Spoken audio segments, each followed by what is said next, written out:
Guys, welcome to my channel. So, meron tayo, iwiyak ko siya ng review. Pero nagamit ko na kasi itong product na to bago siya i-review. Yun. Number 1, syempre, bago siya gamitin, nagpatis test muna ako rito. So, dito ko linagay. Diyan. Ito. Yan. At sa unang labas na product, ang dami kong nalabas na product.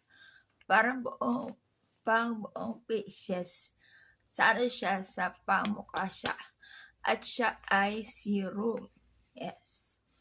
Pero ito serum na to ay sachet lang. So, ayaw kasi bumili ng product na malakihan na. Tapos, baka hindi naman siya mag-work o ano.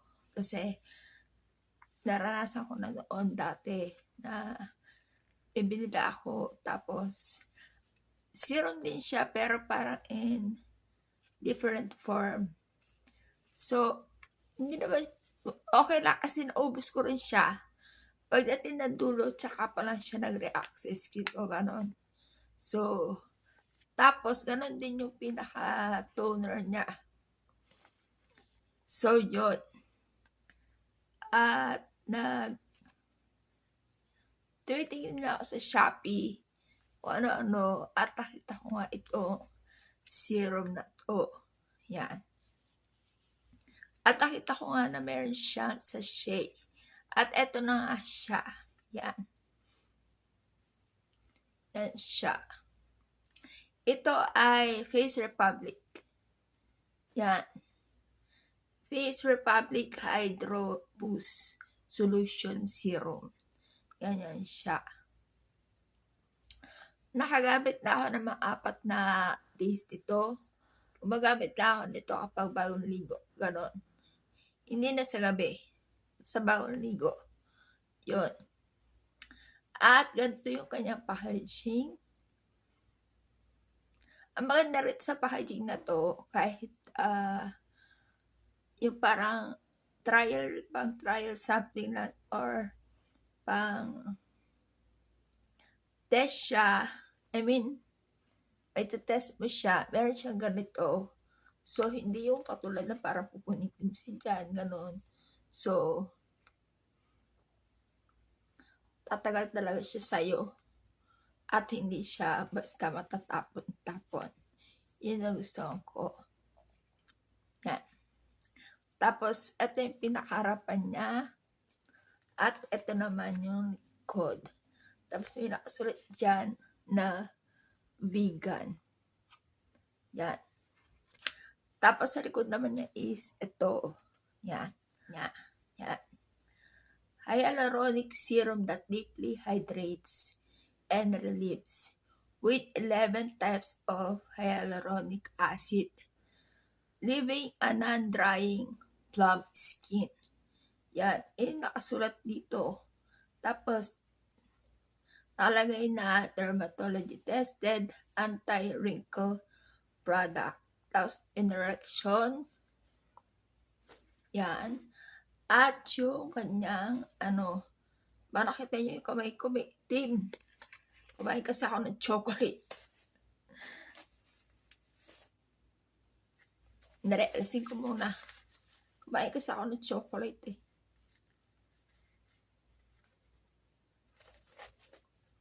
Yan, yung kanyang ingredients at yung kung ano-ano pa.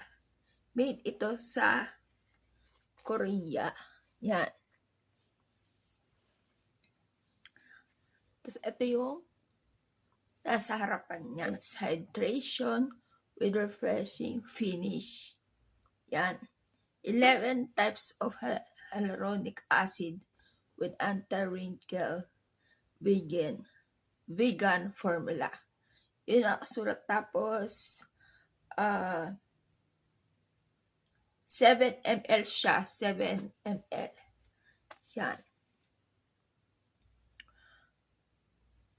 Nagustuhan ko to kasi buto may mga ganitong products sila na kumbaga gusto mo lang i-test yung product muna nila bago bumili ng malaki talaga pa serum. Yung serum nila na malaki, sobrang makakatulong.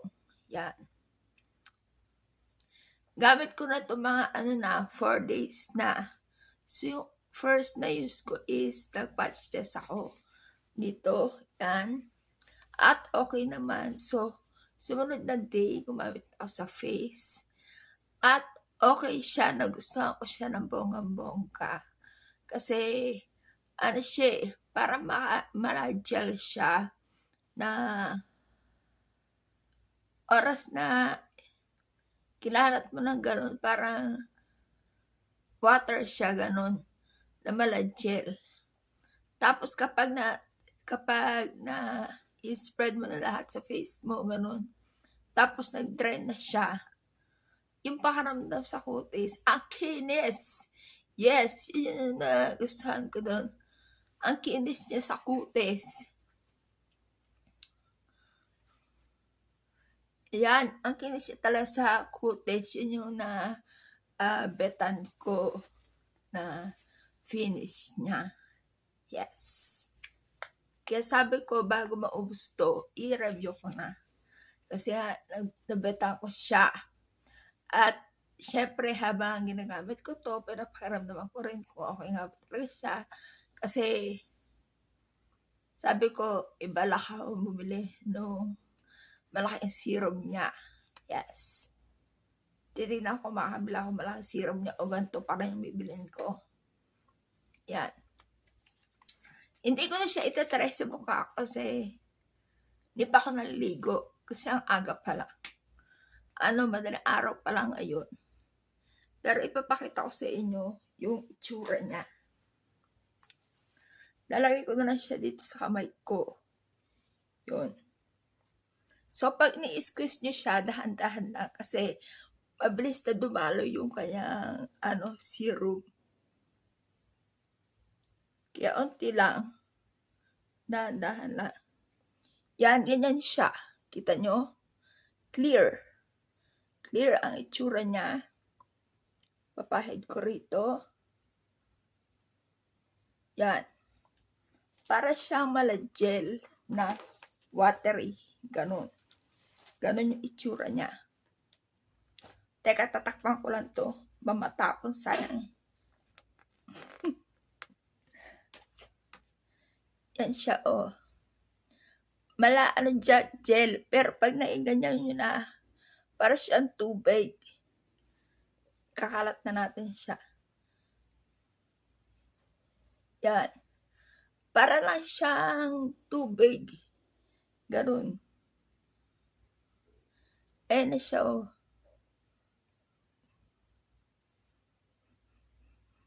Wala siyang amoy. Oh, wala siyang amoy. Wala akong amoy sa kanya. Ganyan siya. At pag natuyo na to sa skin, gaganin mo yung skin. Uy, ang kinis. Yes. Yan, nakagamit ako ngayon kasi kahapon syempre naligo na ako. Nakagamit ako.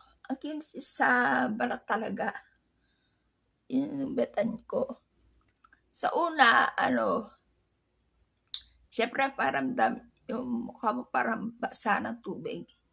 Ganun sa una. Hindi mo siya yung... Ako ang ginagawa ko, pagka-apply ko ganun, di para basa-basa pa siya, hinayaan ko na siya matuyo. Ganun. Kapag bagong ligo ko, hindi naman ako agad electric fan, hinayaan ko lang matuyo. Ganun siya. Ayan itsura niya. Para lang siyang tubig, di ba? Ganda.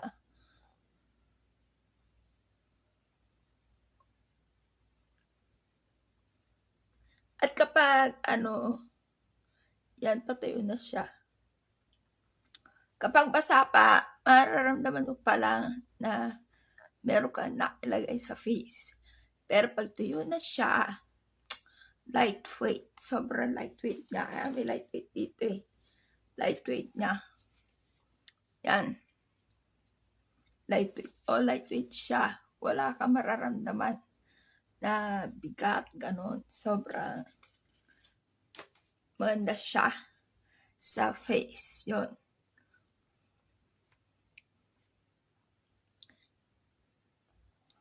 Yan, hindi pa siya masyadong tuyo. Patuyo pa lang. Wala siyang wala siyang amoy, which is, yun yung maganda kasi sa mga sa skincare, yung wala amoy. Kasi yung iba, ayaw masyado na malalakas yung amoy. Ganon. Tsaka tapos pag skincare naman din ako, kailangan sobrang mabango. Diba? Yan. Ayan, tuyo na siya. Ayan ang niya, ang smooth niya sa balat.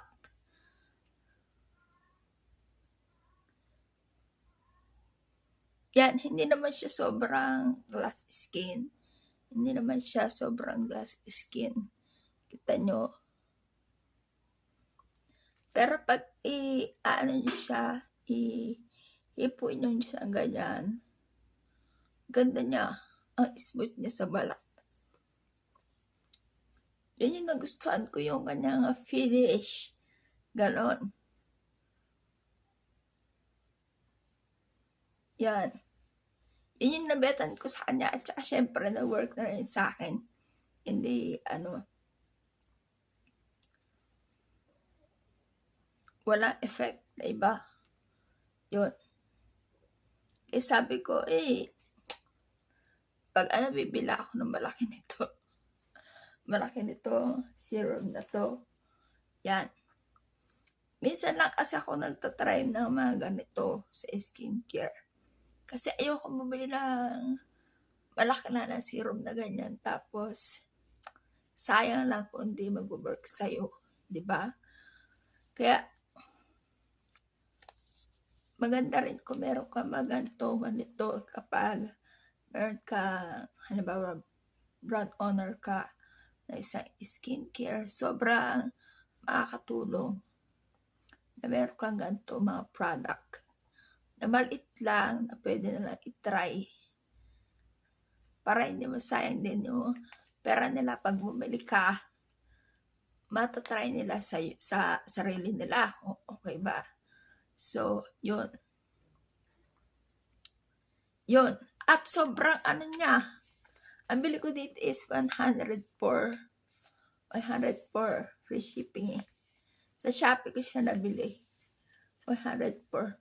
Sobrang ang tipid niya. Tapos marami pa siya. Ayan marami pa siya. 4 days ko nang gamit to. Sabi ko sa isip ko nung natanggap ko to. Ay, maliit lang siya. Baka ilang araw lang to. Pero, tumagal siya sa akin ng 4 days. Yan, meron pa siya. Siguro pa to. Mga 3 days pa to. Gamitin. Yun. Kung bibili pa ako nito, siguro pag may budget ako, bibiling ko na yung malaki na talagang zero. Pero kung magtitipid ako, ganito ulit ang bibiling ko. Yan. Yan ang aking mini review dito. Number 1, nagustuhan ko tong packaging nila. Hindi yung parang ganito lang, tapos pupunitin mo lang, tatabi mo lang, tapos matatapon-tapon lang. Sobrang ganda ng ganito. Number 2, wala siyang amoy.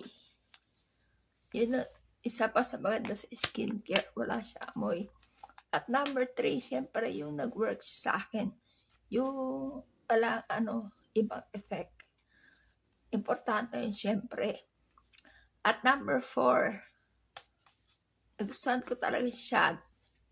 Isa pa dahil sa finish niya na maano siya. Ito nga siya yun. Makinis sa face. Yan. makinis siya sa face. Ganun yung kanyang effect. Tinanay ko ay linagyan ko muna rito, blinin ko. Tapos, pinag-compare ko sila. Sobrang makinis niya talaga sa face. Yan. Yan, oh. Ganun yung ano niya, pag nag-dry na, makinis siya sa face, smooth. Ganun. Yun yung isa sa nagustuhan ko rito sa syrup na to. At saka anti-wrinkle siya. Vegan. Yan. So, yan ang aking review dito sa ating Face Republic Hydro Boost Solution Serum. Yan. Nagustuhan ko talaga itong serum na to.